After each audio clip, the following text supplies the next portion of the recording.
Yeah, so when are we going to talk about the fact that Donnie Darko is really about a CIA operation that controls the weather, mind control, and behavioral engineering? Because I've already made a video that went viral proving that. The fact that they made a movie about it and that the movie released in 2001 is very different from the movie released in 2004, which is just a director's cut. The scenes in there make it all make more sense. And I don't know how many people have seen the director's cut. I feel like a lot of people saw the first one, it didn't make sense to them, and then it flopped. Well, yeah, that's because in 2002 is when the CIA allowed certain documents to be released to the public. So literally the director wanted to put certain things in the movie in 2001, but that shit wasn't released yet. That's why you see so many fucking differences in the 2001 versus the 2004 movie. So if you haven't yet, I strongly suggest watching the 2004 movie because it makes everything make more sense. Even Gyllenhaal himself, the guy who played Donnie Darko, said that the movie didn't make any sense to him. That's a little wild, him being the fucking actor. But then again, a theme in the movie is signing NDAs. Speaking of themes in the movie, in the director's cut in 2004, they tell us that the medication the therapist gives Donnie is actually a placebo. Pretty important fact that they leave out. Why would they want to leave that out in the first movie? And apparently back in the early 2000s, Donnie Darko actually flopped, which I find really hard to believe, but I guess socially I can understand that given that 9/11 was the same fucking year. But I don't know, I gotta look into when they started producing the Donnie Darko movie. It just seems like a bit of a coincidence for it to happen in the same time. The main plot of this movie is getting that engine back to the primary universe. Because when Donnie starts seeing Frank, that's the tangent universe. Also, consider this. When Donnie wakes up and sees Frank for the first time, up until when the engine comes down and crashes on him at the end of the movie, that whole thing is this tangent universe, meaning when the engine comes back down and crashes on him, we're back in the primary universe and everything we just saw in the tangent universe never happened, including the exposure of Cunningham.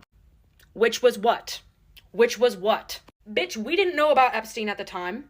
Okay, that's very recent. That's past 5-10 years for us. You see what I'm starting to get at? Watch the 2004 version and come back and tell me I'm wrong and I'll shut up. But this has become my recent Roman Empire. And even better, if you can watch the 2001 movie and then watch the 2004 movie and do a little bit of research in between, like sandwiching in there, oh my god. Oh my fucking god. It's insane.